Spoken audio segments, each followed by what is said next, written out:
a listener production. This is Global Truths with Dr. Keith Suter. Every week we choose a situation that is unfolding somewhere in the world, something that just needs some explanation, and then we break it down for you. Not me. That is not my area of expertise. That is this gentleman's, Dr. Keith Suter, couple PhD, international relations, an Australian commentator for many decades in the media on international relations. Any situation to this gent, and he just knows something about it, probably the whole background, more than any other person I've ever met. Quite extraordinary, Keith. My name's Kate Mack. We've worked together for a number of years in TV and this podcast. So let's get into this because it is a scary one because we've all seen Terminator. We've all seen the movies where you've got these killer robots. That's right.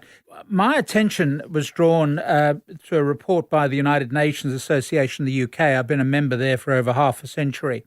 And they've put out a report called Killer Robots, Who is Making the Decision? And I remember that report having come out in the context of there being a war between Armenia and Azerbaijan. I won't go into all the details, incredibly complicated. It's what was called a frozen conflict. In other words, as the Soviet Empire expanded, it took over various ethnic groups down in the Caucasus and elsewhere and stopped people from fighting each other. And so Armenia and Azerbaijan have been rivals for a while. When the Soviet Union collapsed in the early 1990s, then these two countries, Armenia and Azerbaijan, were suddenly melted, if you like, from this frozen conflict. And they had their first war. They are disputing an area of territory called Nagorno-Karabakh. As I say, I'm not going into all the details of this. What is amazing is what happened last year.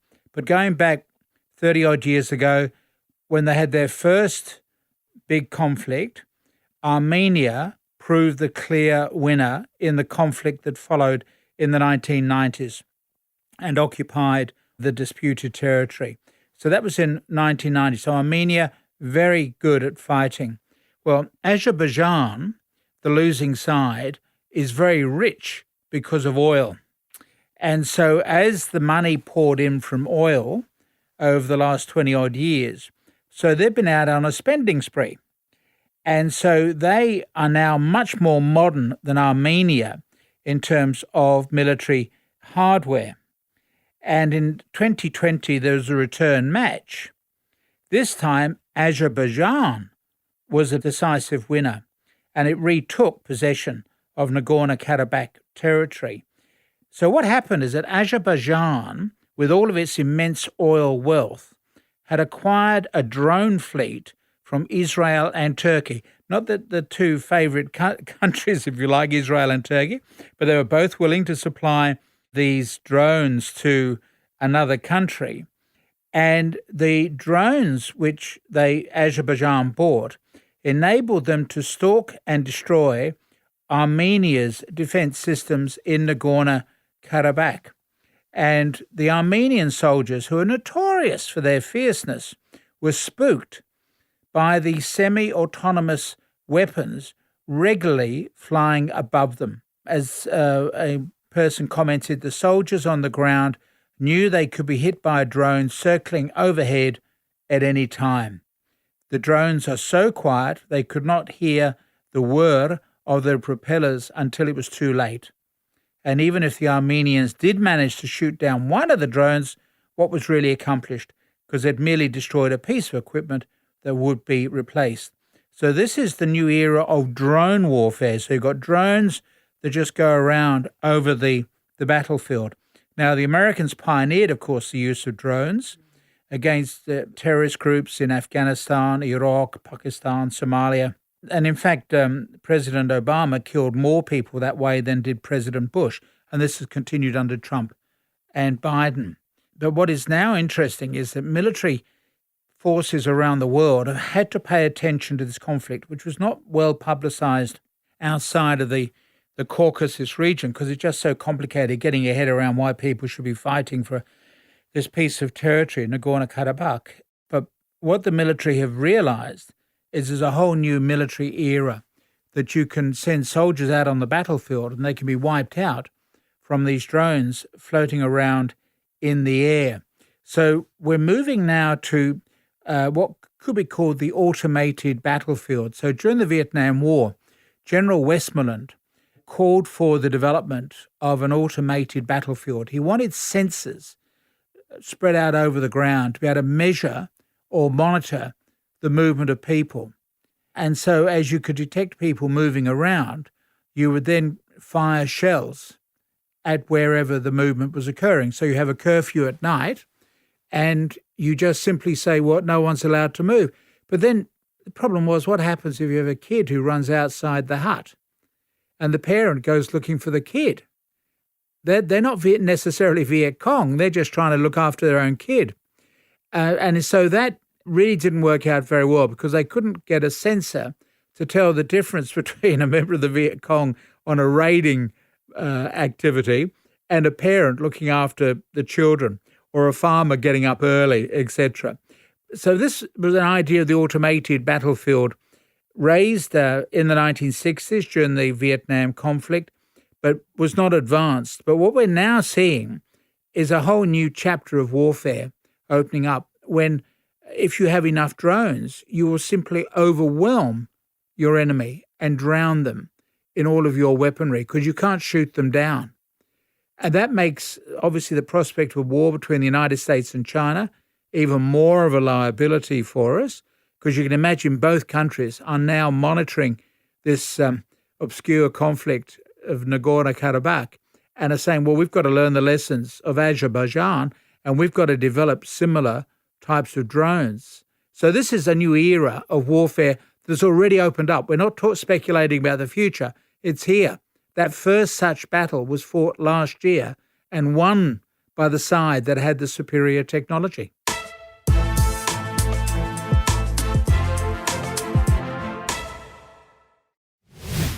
You're listening to Global Truths with Dr. Keith Suter. We're talking about new era of combat, Keith, in which technology reigns supreme. And in that case, we're talking about robots and drones and technology that is just above and beyond and doesn't require people to play a big role.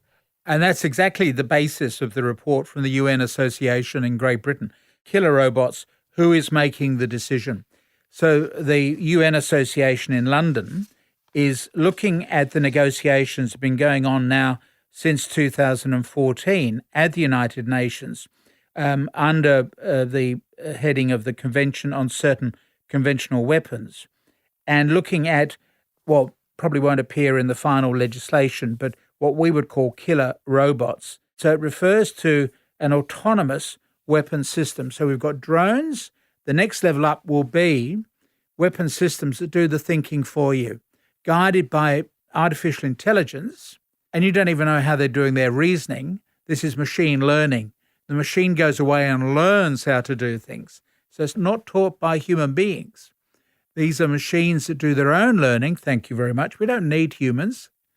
And now it's going to be applied to the era of warfare. So the UN Association has produced this report. I've got to say it's pretty pessimistic because a lot of governments are not too keen on restricting this. They've seen how successful the use of drones were last year. And a lot of the other countries are saying we need to have that similar sort of weapon system. And so we're not particularly optimistic about the development of a treaty banning them. So there is another move that's going on saying, well, look, instead of an outright ban, can we perhaps limit the circumstances into which they can be used? You've got to be able to make a distinction, a very basic point of international humanitarian law. You've got to be able to make a point between who's a combatant and who's not, who's fighting and who's not. Now, that's a very basic point, but robots may not be able to make that distinction. Humans hopefully can. Sometimes they can, but ignore it and still go ahead and shoot civilians. But theoretically, humans are supposed to be trained in being able to make that distinction.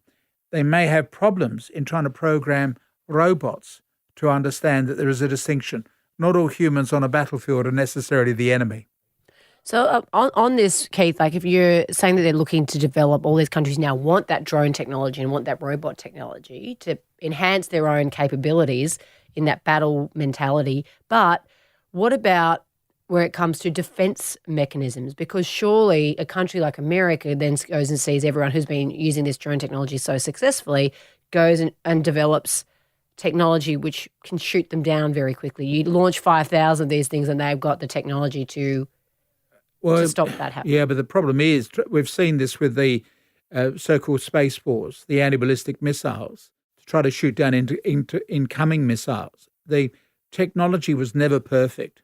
And so you've got to devise a technology which is 100% perfect if you want to stop them from coming in. The alternative is just simply to destroy the IT system of the other side, which might also end up causing problems for you as well, including use of MasterCards or credit cards. All the banking system will go down if you decide to go down the route of cyber warfare. So true. And you're right. It's changed now. So now you just need the best hackers in the world and the best computer nerds, because unless you do, you're screwed. Exactly. That's exactly it. So it's a whole new era of warfare that's opening up. I should also mention that in Australia, we've got a group that's also working for this. It's called the Campaign to Stop Killer Robots. I think it's based in Adelaide. That is also trying to address this. So what we're looking at really is a campaign being led by grassroots organisations, really a rerun of the landmine campaign. And of course, what's interesting is that the Australian end of the anti-landmine campaign had as one of its major participants, Sister Patricia Pack-Poy, who was also based in Adelaide. So Adelaide seems to be a good place for launching these campaigns. And what we were able to do with the landmines campaign is through just sheer public pressure. And of course, I particularly acknowledge the role of Her Royal Highness Diana, the Princess of Wales. She did brilliantly in putting landmines on the agenda. I remember when I was chairing a Red Cross committee, we had a function here in Sydney with hundreds of people, including children. And we had brought out to Australia, through cooperation with Qantas, 2 people who had met Diana and had been photographed with them. And they were able to talk about their experiences. That was all part of getting the Australian government to sign up to the Landmines Convention, which the government did, to its credit. It was the Howard government that decided to sign it. The military didn't like that idea. The view of the military is that you spread the landmines across the top of northern Australia. So when the Indonesians invade, they'll walk into a wall of landmines. But the Howard government stood up to the military and went ahead and signed the treaty. So you can get public pressure bringing about changes in international law. We're a long way from solving the landmine problem. And of course, tragically, we've still got a lot of landmines left in the world. We've still got munitions from World War I killing French farmers 100 years after, 100 years later. And when they redeveloped Berlin after the collapse of the Berlin Wall, we had British bombs killing Germans on the building site.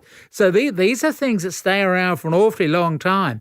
But with the Landmines Convention, we were able to show that we could use public opinion to try to limit the spread of landmines. And there is a certain sort of evil cachet. Nobody would boast about working for a landmines factory nowadays. Not in this country anyway. So that's what we're obviously, you've got some people are hoping to achieve the same thing with killer robots. Because otherwise we have been warned by the war last year between Azerbaijan and Armenia. That's the new era of warfare that we could be moving into. I submit, as somebody who covers the inaugural parades in Washington every 4 years, I just think that we're reaching a point where you will not be able to have those inaugurations out in the public, because you could easily end up with drones coming right in and blowing up the new US president, the former US president, plus whoever else is on the steps outside the congressional building. So true, Keith. And the other thing, I guess, for those of us who have seen the terrifying movies featuring killer robots, it is a very scary thought that they could be used in combat or indeed in any sort of capacity, really, because they don't have that emotional intelligence that humans have. Yeah. Would it be that bad? Would it be, that because in those movie sequences, they're programmed, they're used on the battlefield, but they're also programmed to go after people in society. Yep. And who knows where we could be heading. That's why we need to have far more attention to this whole issue of killer robots. So I support the work done by the UN Association in Great Britain, and here in Australia, it's the Campaign to Stop Killer Robots. Their problem is that they're obviously having difficulty getting media coverage for this at this time because of, COVID and all the rest of it. But it's certainly an issue that we ought to be paying far more attention to. Thank you for bringing it to our attention, Keith. Thank you. Global Truths was presented by Dr. Keith Suter and me, Kate Mack. Produced by Matt Dwyer. Audio production by Darcy Thompson. Listener.